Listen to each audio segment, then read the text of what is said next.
हमारे चैनल से जुड़ने के लिए YouTube पर लिम्रा एजेंसी सब्सक्राइब करें। हम सुन रहे हैं फातिमा को ज़हरा क्यों कहते हैं? फातिमा को ज़हरा क्यों कहते हैं? वो ज़हरा का माना बहुत बयान किया गया, लेकिन इमाम अहले सुन्नत कहते हैं कि नबी का दिल भी कली है, अल्लाह के राजों की कली है, और उस कली को ज़हरा कहते हैं। तो नबी का दिल गुंचे राज़े वहदत है। अरे जब तेरे दिल के राज बयान नहीं हो सकते तो खुदा के राज कैसे बयान हो सकते? खुदा के राज कैसे बयान हो सकते? उसी को फातिमा कहते हैं। सैयदा फातिमा की शान ये है, मर्तबा ये है, मर्तबा ये है। मेरे रसूल ने फरमाया क़यामत में जब फातिमा पुल सिरात से गुजरेगी, अल्लाह का मुनादी निदा करेगा, महशर वालों गर्दन को झुकाओ, आंखों को बंद करो, नबी की बेटी फातिमा पुल सिरात से गुजरने वाली है। लोग अपनी गर्दनों को झुका लेंगे और बिजली की कूंद की तरह फातिमा तो ज़हरा गुजर जाएगी। ये नबी की बेटी है। अब पता चला मैं उनके फजाइल क्या पढ़ूं, तो आइए जरा उनके मसाइब पढ़ूं, उन बताऊं कि मर्तबा ये है, मर्तबा ये है, मकाम ये है कि नबी फरमाते अलैहिस्सलातु वस्सलाम कि वो मेरा दिल है। नबी का दिल कोई बयान कर, वक्त का मुजद्दिद कहते समझ से वरा है, मगर यूं कहूं गुंचे राज़े वहदत पे लाखों सलाम। ये सैयदा फातिमा की शान, मर्तबा इतना बड़ा कि सैयदा आयशा सिद्दीका कहती काश मैं औरत बनकर दुनिया में न आती, अल्लाह मुझे फातिमा के सर का एक बाल बना देता।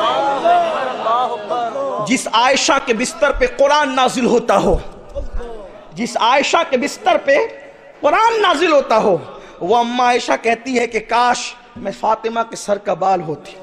और आपको मैं बताऊं सैयदा फातिमा की जात का नाम है, जिसके दरवाजे पर जिब्रील सवाली बनकर आता हो, उसी को फातिमा कहते हैं। सिदरतुम मुंतहा का मकीन, जिसके दरवाजे पे सवाली बनकर आए। क्या आपने नहीं सुना वो वाकया बड़ा मशहूर? सैयदा ने रोजे रखे अपनी कनीज के साथ, अपने शौहर के साथ, और उसके बाद इफ्तार का वक़्त आया तो कभी आने वाला यतीम बनकर आया, कभी असीर बनकर आया, कभी मिस्कीन बनकर आया। फातिमातुज़ ज़हरा उठा करके रोटियां देती रही।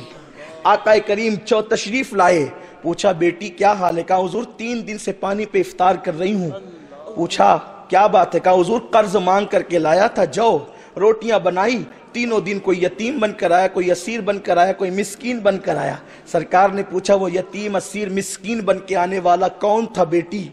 अर्ज की आप जाने आपका रब जाने। इरशाद हुआ बेटी कोई मामूली जात न थी, वो जिब्रील था। आओ दरे ज़हरा पर फैलाए हुए दामन, आओ दरे ज़हरा पे फैलाए हुए दामन, नस्लें हैं करीमों की लजपाल घराना है। वो फातिमा मकाम ये है, जिब्रील सवाली है, लेकिन जिसके दर से कभी कोई खाली नहीं गया। सैयदना सलमान फारसी कहते हैं एक मरतबा रसूल पाक की बारगाह में एक यहूदी आया और आने के बाद कहे मोहम्मद भूखा हूँ, खाना खिलाएं। मेरे रसूल ने फरमाया इस वक्त मेरे पास बज़ाहिर कुछ नहीं, ले जाओ फातिमा के दरवाजे पे, सलमान जाओ फातिमा के दरवाजे पर और कहना इसको खाना खिलाए। सैयदना सलमान फारसी आए और दरवाजे फातिमा पे दस्तक दी। अंदर से आवाज आई कौन? बाहर से कहा सलमान फारसी, आपके बाबा का गुलाम। पूछा बात क्या है? कहा कि एक सवाली है और वो भूखा और खाना खाना चाहता है। सैयदा ने कहा महीने भर से घर में चूल्हा नहीं जला, अलबत्ता मेरा दुपट्टा ले जा, इसको बेच दे और सवाली को खाना खिला दे। मेरे आका अलैहिस्सलाम के गुलामों किसी की सखावत भी ऐसी देखी है, घर में होने के बाद भी लोग कहते माफ करना, लेकिन जिसने अपना दुपट्टा दे करके कहा ले जा सवाली को खाना खिला, अल्लाह अल्लाह, रोशनदान से दुपट्टा बाहर आया। सलमान फारसी ने दुपट्टा लिया, ले जाकर के उसको बाजार में फरोख्त किया, उससे खाना लिया, और जब खाना लिया, खाना खाने से पहले यहूदी ने कहा ये किसका घर था? देने वाले तो बहुत देखे, लेकिन ऐसा देने वाला नहीं देखा। ये घर किसका था?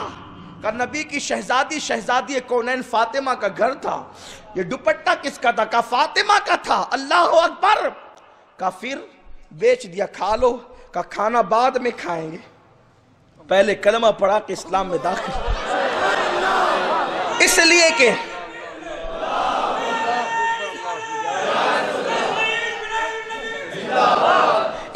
कि अपने मजहब की किताबों में यही पढ़ा था कि ऐसे होते हैं मोहम्मद के घराने वाले, रह के फाकों में गरीबों को खिलाने वाले। रसूल अरबी के घर के लोग ही ऐसे होंगे, रसूल अरबी के घर के लोग ही ऐसे होंगे। हम जब कहते हैं ना अहले बैत कहने के बाद फिर कोई मजीद फजीलत का तारुफ कराने की जरूरत हम महसूस नहीं करते। अहले अक्ल के लिए हम तो बस अपनी बिगड़ी बनाने के लिए फजाइल पढ़ते हैं, हम तो अपनी बिगड़ी बनाने के लिए फजाइल पढ़ते हैं। वरना अहले बैत कह दिया, तवज्जे, फिर फजीलत पढ़ने के लिए अहले इल्म के नजदीक फिर वो मोहताज नहीं होते, तारीफ के मोहताज नहीं। आले मोहम्मद फूलों को कभी इत्र लगाया नहीं जाता। हम जो पढ़ते हैं तो अपनी बिगड़ी बनाने के लिए पढ़ते हैं। वरना बात इतनी है कि हुजूर के घर के लोग कैसे हैं। देखिए, जिस घर में डॉक्टर रहता है उस घर के लोगों पर डॉक्टर के किरदार का असर रहता है। बच्चा कहेगा सर दर्द हो रहा है तो फुला टैबलेट ले लो, अब्बा से सुना है कि ये सर के दर्द में काम आती है। यही है ना। वकील के घर का बच्चा भी मशवरा देता है, फुला केस में फंस जाना तो ऐसा होगा, क्योंकि अब्बा से बार बार बैठ करके सुनते रहते हैं कि ये फंसे तो यूं निकल सकते हैं। यानी जो वकील हो उसके घर पर वकील के कानून का असर, जो डॉक्टर हो उसकी डॉक्टरी का, उसके इल्म तिब का असर उसके घर वालों पर। अब खुदा की कसम, जिसके घर का जिम्मेदार जैसा होगा उसके घर के मातहत लोग उसी की तरह होंगे। नबी जैसा कोई हो नहीं सकता, नबी के घर वालों की तरह किसी के घर वाले हो नहीं सकते। अहले बैत कह दिया, बात ही खत्म है। उनके घर में बेइजाजत जिब्राइल आते नहीं, उनके घर में बेइजाजत जिब्राइल आते नहीं। कद्र वाले जानते हैं कद्र शान अहले बैत। डॉक्टर इकबाल ने कहां तक सही का अहले इल्म इसका फैसला करेंगे। मैं सिर्फ नाकिल की हैसियत से बयान कर रहा हूं, इसलिए कि इतना दमखम मुझ में नहीं है कि मैं फतवों का जोर और उसके तीर अपने सर पे ले सकूं। लेकिन डॉक्टर साहब ने कहां तक सही कहा है वो अहले इल्म फैसला करे। डॉक्टर साहब कहते हैं, डॉक्टर इकबाल जो चमका ना वो शायरी की वजह से नहीं चमका। और ये भी याद रखना, दुनिया में जो भी चमका अपने हुनर से नहीं चमका, नबी और आले नबी की गुलामी से चमका। हर चमकने वाले को देखें, हर चमकने वाले को देखें जिसे सच्चा चमकना नसीब हुआ। तो इकबाल कहते हैं, जहां को भाने लगी है कलंदरी मेरी, वगरना शेर मेरा क्या है, शायरी क्या है। यहां शेर पढ़ने को भी डर लगता है क्योंकि राज इलाहाबादी का शहर है, लेकिन बात तो है ना।